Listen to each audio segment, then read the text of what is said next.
बोलो शीतला माता की जय। माँ शीतला के स्वरूप को कल्याणकारी माना जाता है। बताते हैं हर साल चैत्र महीने की कृष्ण पक्ष की सप्तमी और अष्टमी तिथि को शीतला देवी की पूजा की जाती है। शीतला माता को चेचक रोग की देवी भी कहते हैं। शीतला माता के पर्व को हिंदू समाज में बासोड़ा नाम से जाना जाता है। इस पर्व के एक दिन पहले शीतला माता के भोग को तैयार किया जाता है और दूसरे दिन बासी भोग को माता शीतला को चढ़ाया जाता है। माना जाता है कि शीतला देवी की पूजा अर्चना से चेचक रोग नहीं होता। छोटे बच्चों को चेचक से बचाने के लिए विशेषकर शीतला माता की पूजा की जाती है। माँ शीतला को लगाते हैं बासी भोजन का भोग। शीतला अष्टमी के दिन माता को बासी भोजन का भोग लगाते हैं, जो एक दिन पहले यानी सप्तमी तिथि को बनाते हैं और अष्टमी तिथि को गैस या चूल्हे नहीं जलाया जाता।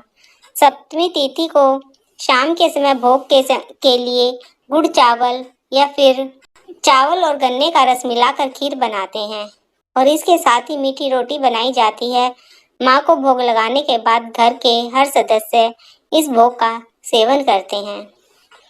इसका क्या है महत्व?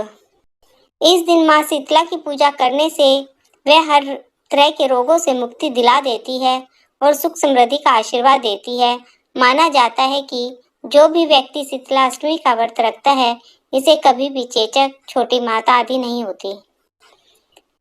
शीतला माता की कहानी इस प्रकार है। एक गांव में ब्राह्मण दंपत्ति रहते थे। दंपत्ति के 2 बेटे और 2 बहुएं थीं।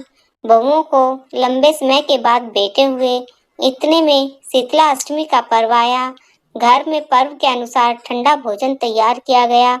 दोनों बहुओं के मन में विचार आया कि यदि हम ठंडा बासी भोजन करेंगे तो बीमार हो जाएंगे, बेटे भी और हम भी। इस विचार के कारण दोनों बहुओं ने चोरी छुपे पशुओं के दाने तैयार करने के बर्तन में गुपचुप 2 बाटी तैयार कर ली। सास बहू शीतला की पूजा करके आई और शीतला माता की कथा सुनी। बाद में सास शीतला माता के भजन करने बैठ गई, लेकिन दोनों बहुएं बच्चे रोने का बहाना बनाकर घर आ गई। दाने के बर्तन से गरम गरम रोटला निकाला,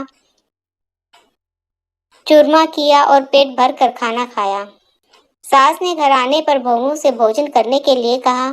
बहुएं ठंडा बासी भोजन करने का दिखावा करके घर के काम में लग गई। सास ने कहा, बच्चे कब से सोए हुए हैं, उन्हें जगाकर भोजन करा लो।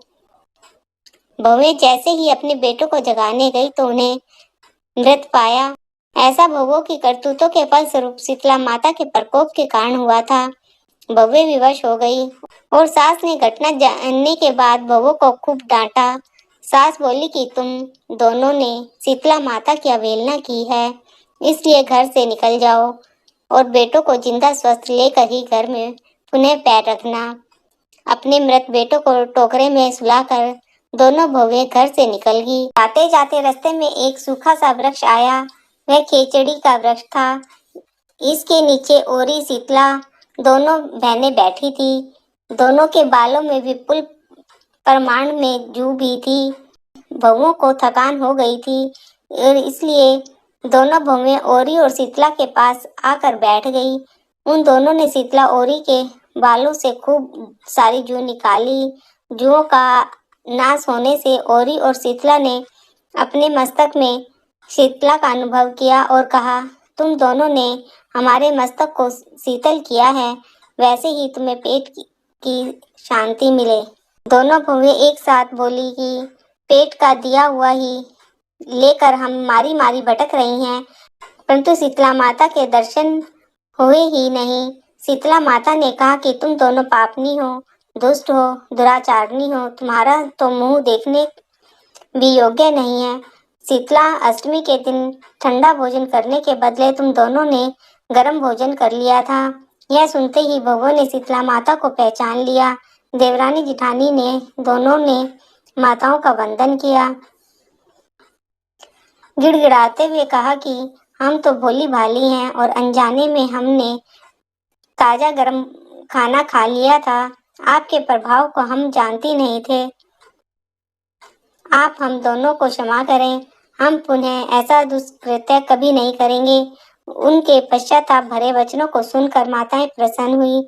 शीतला माता ने मृतक बालकों को जीवित कर दिया। बहुएं तब बच्चों को साथ लेकर आनंद से पुनः गांव लौट आई।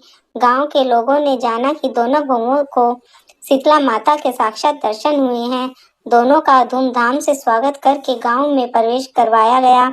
बहुओं ने कहा, हम गांव में शीतला माता के मंदिर का निर्माण कराएंगी। चैत्र मास में शीतला अष्टमी के दिन मात्र ठंडा खाना ही खाएंगी। शीतला माता ने बहुओं पर जैसी अपनी दृष्टि की वैसी कृपा सब पर हो।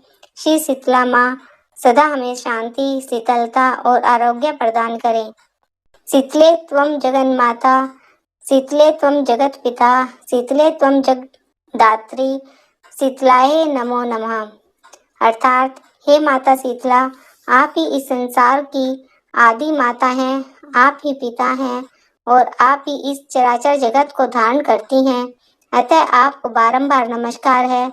माता शीतला का यह प्रमाणिक मंत्र ओम ह्रीं श्रीं शीतलाय नमः भी प्राणियों को सभी संकटों से मुक्ति दिलाते हुए समाज में मान सम्मान, पद और गरिमा की वृद्धि करता है। बोलो श्री शीतला माता की जय। बोलो श्री शीतला माता की जय।